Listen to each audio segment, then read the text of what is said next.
نئے Gaddafi stadium کا میدان چیمپئنز ٹرافی سے پہلے سے ملکی سیریز کا امتحان لاہور میں آج سے ٹرائی نیشن سیریز شروع ہوگی۔ پہلا میچ آج نیوزی لینڈ اور پاکستان کے مابین ہوگا۔ میچ 2 بجے قذافی اسٹیڈیم میں کھیلا جائے گا۔ آسمان پر رنگ و نور کی برسات، قذافی اسٹیڈیم کی رنگا رنگ افتتاحی تقریب، شاندار آتش بازی نے آنکھوں پر سحر طاری کر دیا۔ عارف لوہار کا بیٹوں کے ساتھ بھنگڑا، شائقین جھوم اٹھے۔ علی ظفر اور آئمہ بیگ نے بھی آواز کا جادو جگایا۔ شاندار تقریب میں وزیر اعظم نے اسٹیڈیم کا افتتاح کیا۔ وزیر اعظم نے خطاب کرتے ہوئے کہا، شہباز سپیڈ ماضی کے بعد اب محسن سپیڈ کا زمانہ ہے۔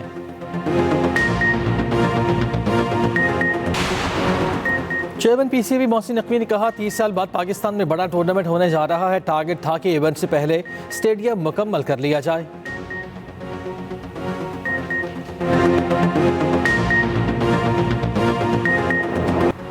بنوں میں چوکی فتح خیل پر دہشت گردوں کا حملہ، 2 پولیس اہلکار شہید، شہداء میں اہلکار رحیم اللہ اور ضیاء اللہ شامل۔ اسی چوکی پر گزشتہ رات پر بھی حملہ ہوا تھا۔ وفاقی وزیر داخلہ محسن نقوی کی دہشت گردوں کے حملے کی مذمت۔ محسن نقوی کا شہداء کو خراج عقیدت، کہا کہ اے پی پولیس کے شہید دونوں اہلکاروں کی قربانی کو سلام پیش کرتے ہیں۔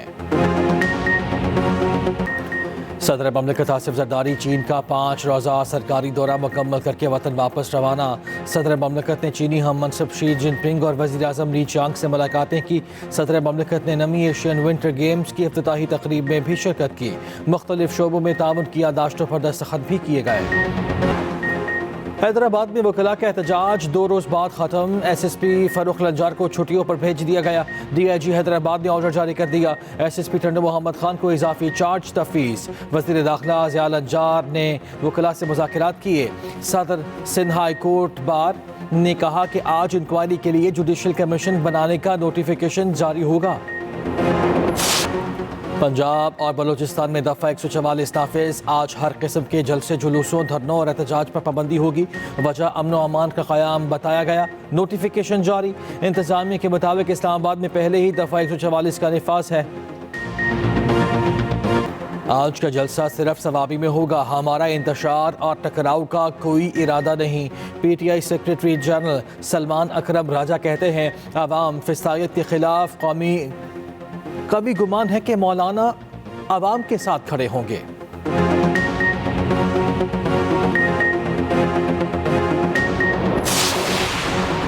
حکومت کی ایک بار پھر پی ٹی آئی کو مذاکرات کی دعوت۔ اسپیکر قومی اسمبلی سردار ایاز صادق کہتے ہیں کہ ہم نے کبھی مذاکرات کے لیے دروازے بند نہیں کیے۔ پی ٹی آئی سے مذاکرات کے لیے ایک کمیٹی بھی تحلیل نہیں کی۔ وزیر دفاع خواجہ آصف بولے، 9 مئی سے 8 فروری تک کے واقعات پر ہر کسی کا مختلف موقف ہے۔ سیاست میں تحمل اور بردباری کامیابی کی علامت ہے۔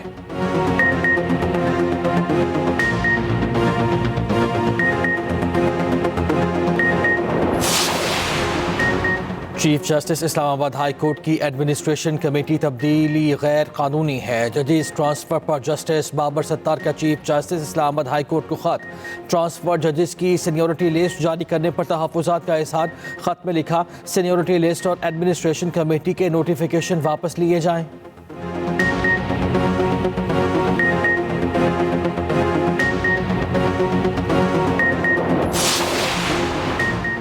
ججز تعیناتی مؤخر اور 26ویں ترمیم پر فل کورٹ بنایا جائے۔ سپریم کورٹ کے 4 ججز کا چیف جسٹس کے نام خط میں مطالبہ۔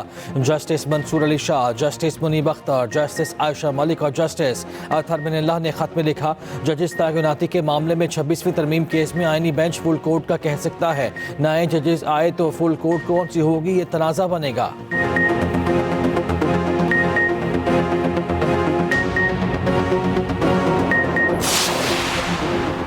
ماحولیاتی نقصانات سے بچاؤ کے لیے ادارہ جاتی اصلاحات کی ضرورت ہے۔ سینئر وزیر پنجاب مریم اورنگزیب کا کانفرنس سے خطاب، کہا ماحول کے تحفظ کے لیے اقدامات کرنا ضروری ہے۔ ماحولیاتی آلودگی کا باعث بننے والے بھٹوں کی کوڈنگ کی۔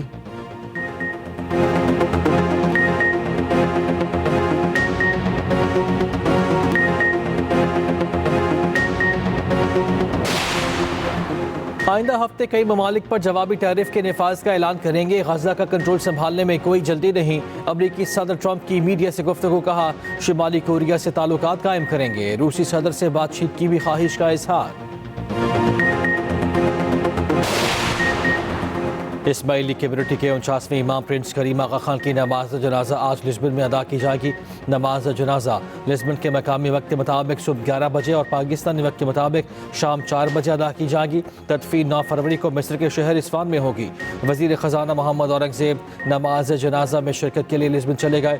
پاکستان کا آج یوم سوگ، قومی پرچم سرنگو رہے گا۔ خیبر پختونخوا حکومت نے بھی یوم سوگ کا اعلان کر دیا۔ اسماعیلی کمیونٹی کے 50ویں امام پرنس رحیم آغا خان کی امامت کی تقریب 11 فروری کو لسبن میں ہوگی۔ تقریب میں نئے امام کی بیعت کی جائے گی۔ پشاور میں معروف ٹک ٹاکر ارباب کی مبینہ خودکشی کا معاملہ، پولیس کے مطابق ٹک ٹاکر کی موت ابتدائی طور پر نشہ آور اشیاء کے استعمال سے ہوئی۔ لاش پوسٹ مارٹم کے لیے بھجوا دی گئی۔ واقعے کی تحقیقات جاری۔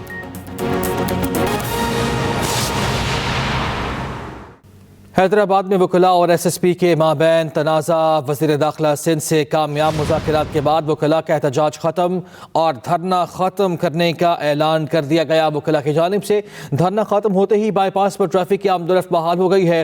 ایس ایس پی فاروق لنجار کو غیر معینہ مدت کے لیے چھٹیوں پر بھیج دیا گیا ہے۔ کا اور ایس ایس پی حیدرآباد کا ایک ایشو چل رہا تھا اور جس کے سلسلے میں حیدرآباد بار اور دیگر بار نے جو ہے انہوں نے یہ روڈ بلاک کیا ہوا تھا، سپر ہائی وے، اور ایک پروٹیسٹ چل رہا تھا۔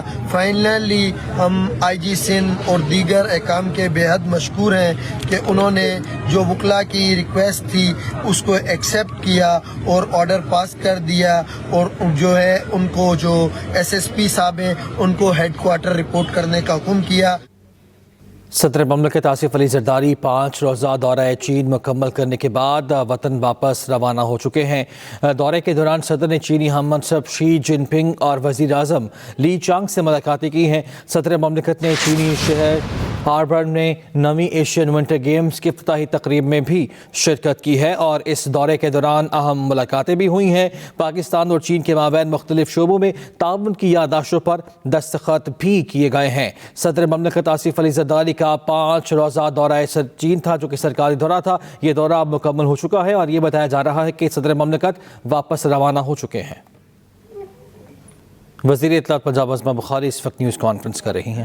پاکستان کو ڈیفالٹ کی جو خبریں ہیں ان سے نجات ملی، پاکستان کی عوام کو خوشحالی ملی، پاکستان کی عوام کا جو اکانومی کی صورتحال ہے اس کے اندر ہر ایک درجے پر جو ہے وہ ترقی اور جو ہے وہ بہتری نظر آئی۔ اور اس کے ساتھ ساتھ پنجاب کے اندر جہاں مریم نواز شریف صاحبہ کی حکومت بنی، اس حکومت نے پنجاب کے عوام کو ایک ذہنی سکون دیا، پنجاب کے عوام کو خوشحالی دی، پنجاب کی عوام کو مفت ادویات دی، پنجاب کی عوام کو اپنی چھت اپنا گھر جیسے پروگرام دیے، پنجاب کی عوام کو ان کے گھروں سے کوڑا کرکٹ اٹھا کر تجاوزات ختم کر کے ایک خوبصورت اور صاف ستھرا ماحول دیا، پنجاب کی عوام کو ان کے بچوں کو اسکالرشپس ملے، پنجاب کے بچوں کو، پنجاب کی عوام کو جو ہے وہ لیپ ٹاپس جو ہے وہ ملے، جو نئے ہاسپٹلز بن رہے ہیں، پنجاب کی عوام کے لیے نئی سڑکیں بن رہی ہیں،